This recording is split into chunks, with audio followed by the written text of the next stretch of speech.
Hey everyone, it's Tracy Martirana here from Holistic Wellness with Tracy. Welcome back to my channel. Today I am doing another herb spotlight, this time on mints.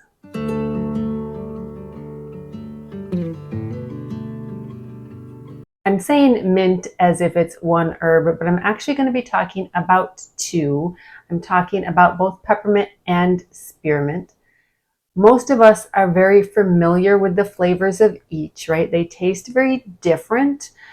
And we've come across them in anything from cookies to minty chocolates to even candy canes, right? We're familiar with the flavors. And their herbal benefits, their herbal qualities are very similar. And pretty much you can substitute one for the other. One of the important things to note is always that peppermint is definitely stronger than spearmint, probably significantly so. So there are some words of warning when it comes to treating yourself with peppermint. As always, if you are using herbs to treat an actual medical issue, I beg you to please discuss it with a medical professional first before you try to start medicating. However, you are in charge of your holistic wellness, and herbs can be a very good either way to combine with pharmaceuticals or lifestyle changes, but they also work great as preventatives or just some little, let's say, tweaks instead of using like over-the-counter medication.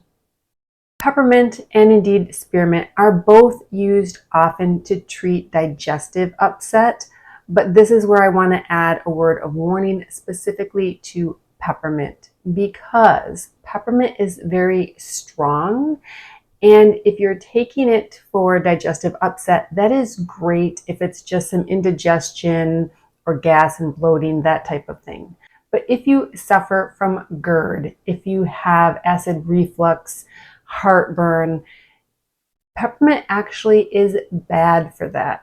Peppermint is known to relax the esophageal sphincter, which then increases the amount of acid that can easily come up into the esophagus. Therefore, if you are suffering from heartburn, that is one time I would avoid peppermint. Spearmint, on the other hand, doesn't typically bother people with heartburn, but that's not true for everybody.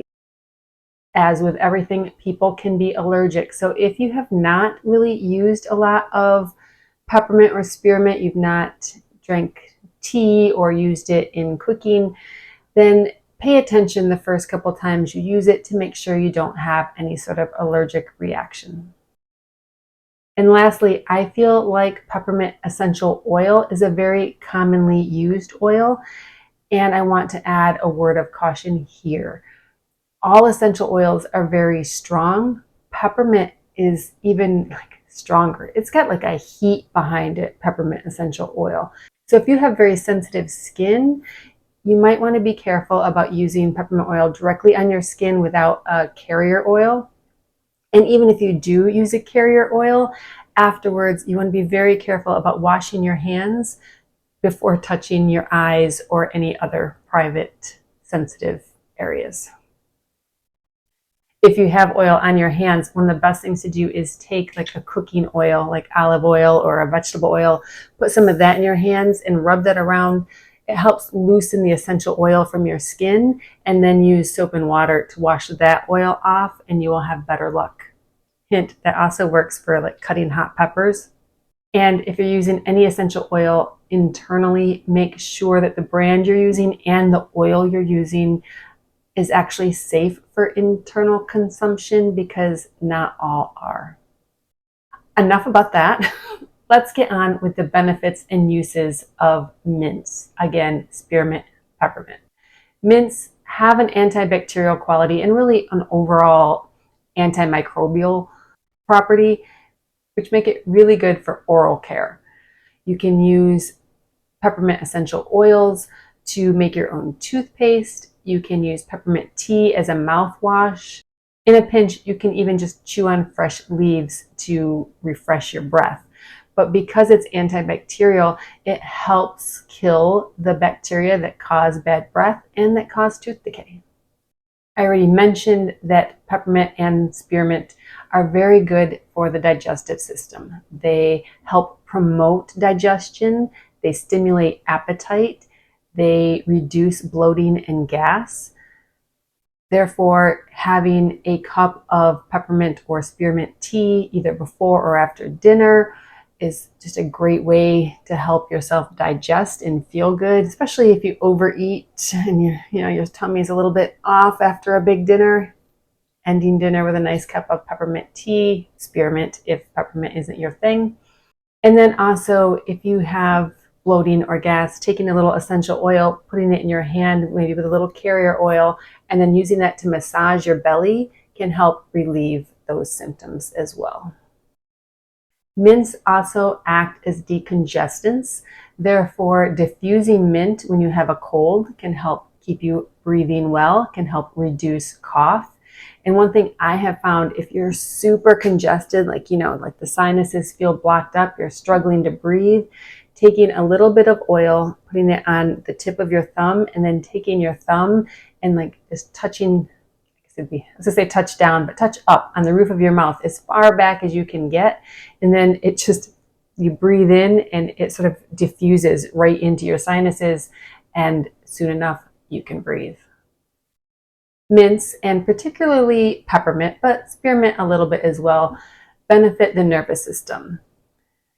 They help reduce stress, promote relaxation, and even have a slight bit of a muscle relaxant quality that makes peppermint very good for headaches. You can also diffuse mint when you're doing something like studying or reading or anything that requires some good cognitive ability. And lastly, I don't really know where to put this in categories, but because it has that menthol cooling property, peppermint specifically is very good at cooling the body. In a spray bottle, then you can mix up some distilled water with several drops of peppermint, a little splash of vodka, shake that up and spray it on the body, using it to treat either fever or hot flashes, or sometimes just to counteract a hot summer day.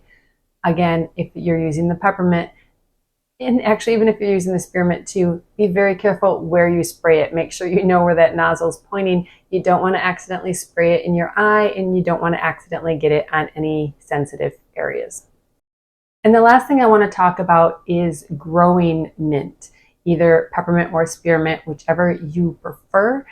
It grows like a weed, and I am not joking. You plant it in some good dirt, give it some sunshine and some water, and it will take off, and it will also take over. I always tell people, if you're going to plant it in your yard or in your garden, just give it some thought and make sure you are putting it someplace that you are okay with it spreading out.